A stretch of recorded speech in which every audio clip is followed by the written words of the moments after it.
અને આ તો કશું જ નથી. રાજેન્દ્ર રાઠવાએ જે કહ્યું છે એ તો હવે જે આગળ સમાચાર આપવા છે એ સાંભળીને તમને કંઈ જ નહીં લાગે.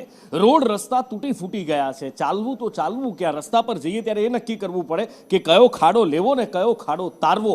બસ આવી જ એક કોમેન્ટ સોશિયલ મીડિયા પર કરવામાં આવી અને એક ધારાસભ્યશ્રીના મળતિયાઓએ એ કોમેન્ટ કરનાર વ્યક્તિને માર્યાના આરોપ લાગ્યા છે. જી હા, એ વ્યક્તિએ કોમેન્ટ કેમ કરી? બસ એ ધારાસભ્યના દાદાગીરીના આક્ષેપ ધારાસભ્યના મળતિયાઓ ઉપર થઈ રહ્યા છે અને એમએલએના નામથી કોમેન્ટ કરતા મારવામાં આવ્યો છે કે ભાઈ ધારાસભ્યના નામથી તમે આ કોમેન્ટ કેમ કરી, અને એમ કરી અને મારવામાં આવતા વિવાદ વકર્યો છે. અપહરણ કરી અને માર્યાનો આરોપ ભોગ બનનાર લગાવી રહ્યા છે. મેં 26 તારીખે છીપડી તોરણા રોડે આવેલો તો મારા વાઈફ, મારો નાનો છોકરો 2 દિવસનો, અને હું જાતે એક્ટિવા લઈને ત્યાં પડી ગયા હતા. અને એક્ઝેક્ટ 2 દિવસ પછી મેં એ રોડ બાબતે કોમેન્ટ જોઈ.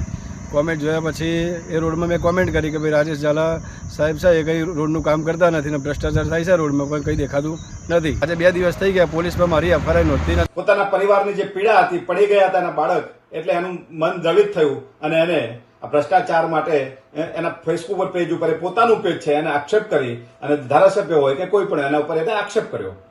પરિણામ શું આવ્યું કે એ ફેસબુક પોસ્ટને લઈને તેના સ્થાનિક ધારાસભ્યએ એ વ્યક્તિના ત્યાં પોતાના ભાડું માણસો ગુંડાઓ મોકલ્યા અને એને પોતાની ઓફિસે બોલાવવામાં આવ્યો. એ ન આવતા એને વચ્ચે ક્યાંક રોકી અને એને મારવામાં આવ્યો. વધુ માહિતી સાથે મારા સહયોગી સંવાદદાતા કરુણેશ જોડાયા છે. કરુણેશ, જે આરોપ લાગી રહ્યા છે કપડવંજના ધારાસભ્ય ઉપર, જો આ આરોપો સાચા હોય તો લોકશાહી માટે આનાથી મોટો ખતરો તો બીજો કોઈ જ ના હોઈ શકે.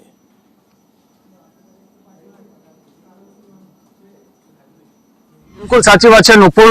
જે રીતે કપડવંજના આ એક વ્યક્તિ જે છે નિકુંજભાઈ પટેલ, તે આરોપ લગાવી રહ્યા છે કે જો તેમને જે તકલીફ પડી રહી છે, જનતાને જે તકલીફ પડી રહી છે, એમાં છીપડીથી તોરણાનો જો રોડ છે ખરાબ હાલતમાં હતો, એને લઈને પોસ્ટ મૂકવામાં આવી હતી સોશિયલ મીડિયા પર. અને આ પોસ્ટ ઉપર તેઓ નિકુંજભાઈ પટેલ દ્વારા કમેન્ટ કરવામાં આવી હતી અને કમેન્ટમાં આ રોડ વિશે, રોડ પરના ભ્રષ્ટાચાર વિશે અને ધારાસભ્યનું નામ પણ તેમને લખ્યું હતું.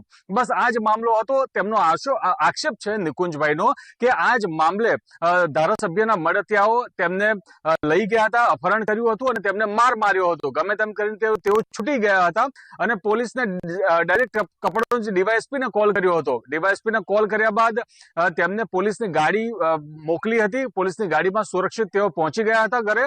પરંતુ ત્યારબાદ જ્યારે તેઓ પોલીસ સ્ટેશનમાં, કપડવંજ ટાઉન પોલીસ સ્ટેશનમાં આ અંગે ફરિયાદ નોંધાવવા જાય છે, ત્યારે કપડવંજ પોલીસ દ્વારા તેમની ફરિયાદની જગ્યાએ ફક્ત અરજી લેવામાં આવે છે અને આજ દિન સુધી એ અરજી ઉપર કોઈ જ એફઆઈઆર કરવામાં નથી આવી. તેની જગ્યાએ ઉલટાનો જે લોકો દ્વારા અપહરણ કરવામાં આવ્યું હતું તે લોકોની ફરિયાદ નોંધે છે કપડવંજ ટાઉન પોલીસ અને અત્યારે જે નિકુંજભાઈ પટેલ છે તેમને આરોપી બનાવે છે. આ પ્રકારના આક્ષેપ નિકુંજભાઈ પટેલ દ્વારા લગાવવામાં આવ્યા છે. ત્યારે હવે આ જે સમગ્ર મામલો છે તે મામલે નિકુંજભાઈ પટેલ કહી રહ્યા છે અને જાગૃત જનતા પણ કહી રહી છે કે તપાસ કરવામાં આવે, કડક તપાસ કરવામાં આવે.